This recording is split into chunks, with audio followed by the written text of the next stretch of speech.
Hi everyone, welcome back to another episode of Wonder. I do have to preface this video by saying YouTube has been view bombing the videos as like whenever they go up, they will reach a nice view count, and as they go, YouTube will eventually reduce those completely to an almost abysmal amount. If you're wondering what I mean, the first Wanderer episode actually got 109 views.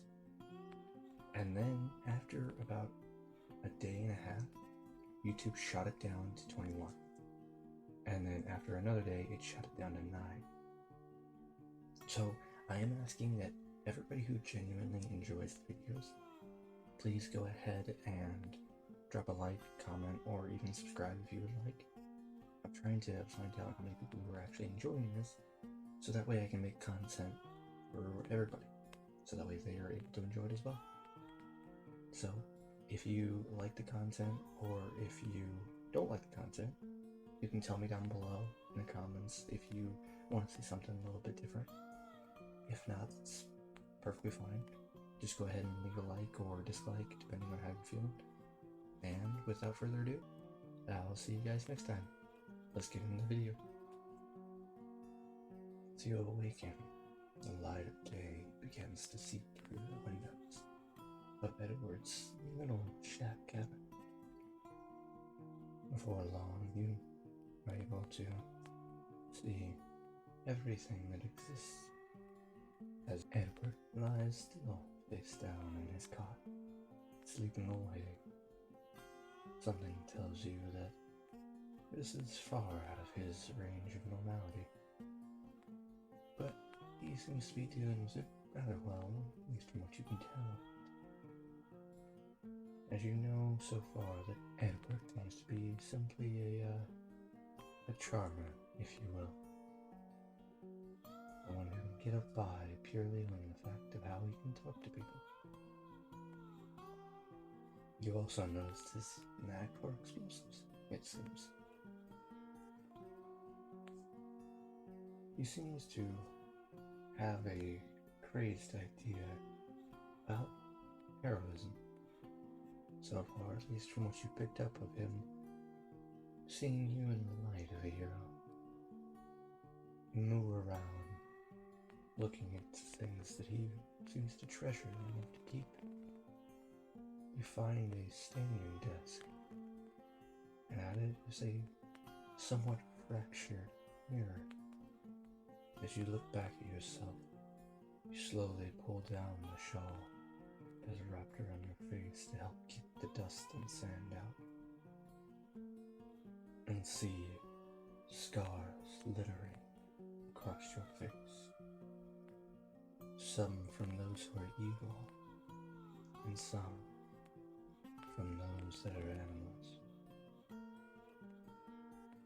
Each scar bringing back a memory of a time you fought for your life, and a time you almost died to protect someone else's. But this is a life you know you must lead, for if you are not there to help protect those who need it, who will? As your thoughts begin to ebb and flow about the memories flowing through your mind, you begin to see Edward start to stir in his cot. As he slowly rises up, looks around as you can see a half of his hair seems to be sticking straight up as his face is slightly covered in drool. Whimsily looking up, gandering over to you and saying, "Oh, hey, look at that, you're still alive. Or here. Or anything. I thought I dripped that up, I won't lie. A little bit too fantastical for me, but give me like 5 more minutes, I'm still a bit tired." As he plops back down with a nice thud against his pillow. You see him just fall back to sleep almost instantly. Not quite sure if he was actually awake or if he was purely sleepwalking. Either is possible. as you have heard many tales of unfortunate sleepwalkers who left in the night and never returned. You eventually begin looking at some of the other contraptions that Edward has sitting on that desk. Some little mechanical pieces to a small robot, it seems. A nice crank wind-up. It's rather adorable. Makes you think of what the old world might have been like. Your parents knew, but never talked about it much. And if they did, it came with a somber and heavy tone, a melancholy in the air. But as you look on in fascination at the little thing, you hear a slight ticking sound. As you look around, you notice that there's something tapping at the window. You slide over and see that there's a small little bird just pecking away at the window, attempting to... Well, you have no idea. It's a bird. What do you want from me? I can't help you with that. It's a bird. But continuing to peck away, it seems to wake Edward up. As he gets back up, still dreary, he tries to fix his hair in the mirror, not quite getting it considering the way that he slept.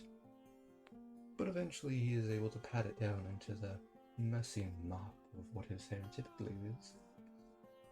Wiping away the drool from his face, he looks over at you. So, what are we gonna do now? Because I didn't really have much of a plan after last night. I really didn't want to get my ass kicked. Again. By the same guy. Again. Not fun.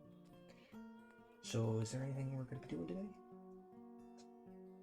You decide to pull from your pack the bounty that you had on the woman that you already turned in. Point at the word bounty. He gives a slight chuckle. Oh, I see. So, we're gonna go do some more bounties, eh? Sounds good. I'm gonna tag along with you simply because scrap doesn't really sell all that well half the time. There's not a lot of visitors that like to come to Greatwood. So, I'm gonna stick with you. If that's alright. You give him a slight shrug, not knowing whether or not yes or no is applicable. He may just follow you anyways. But eventually he walks over to the door and starts to fiddle with the contraption. And you hear a slinking of metal as a small tripwire flicks off and coils back into itself. He turns to look at you and says, "Alright, well, it's a good thing you didn't leave the house, cause you might have killed us both. And after the long day that I had, I really didn't want to die. Fuck times. Well, let's get going. Well, you should probably leave. I don't know where we're going."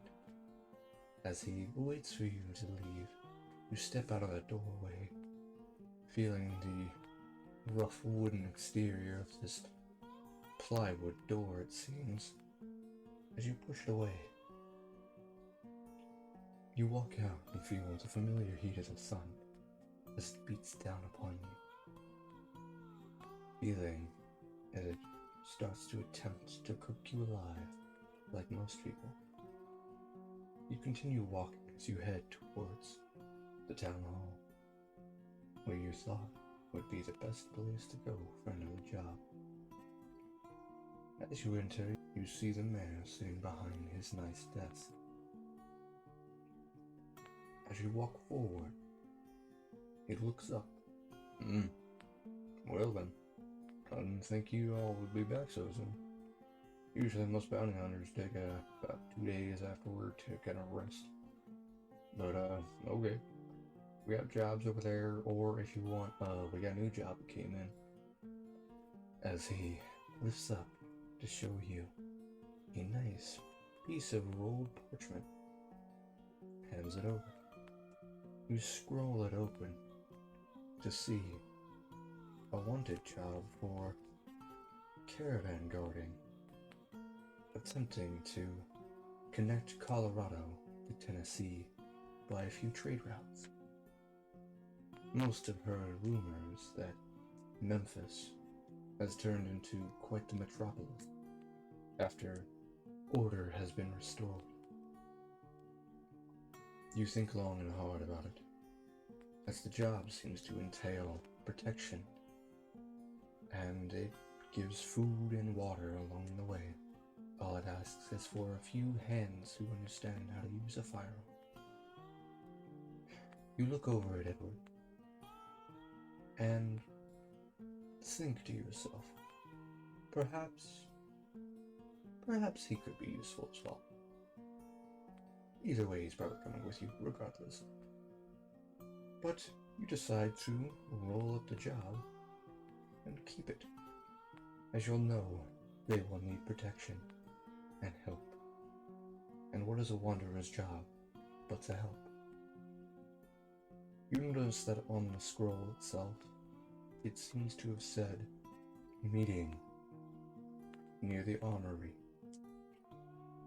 Today, final sign-ups. As you poke Edward, hand him the rolled parchment, he reads it, looks over to you and says, so is this our new job? You know, I hope they're not gonna make me, like, shovel cow or horse shit. But you know what? I've had worse. So, let's go ahead and take it then. I am going to rig my house to explode first, though, so that way, you know, no one tries to take my shit. As he finishes this, the mayor perks up. What did you say, Edward? Did you say something about explosive? No, don't worry. Don't worry. I stopped doing that a while back. I promise. Well, listen here. If I hear another explosion in my town, I'm taking you in. We ain't dealing with none of that. You understand me? Yeah, I get it. I get it, Chief. Don't worry. Alright, well, we gotta go. Let's go.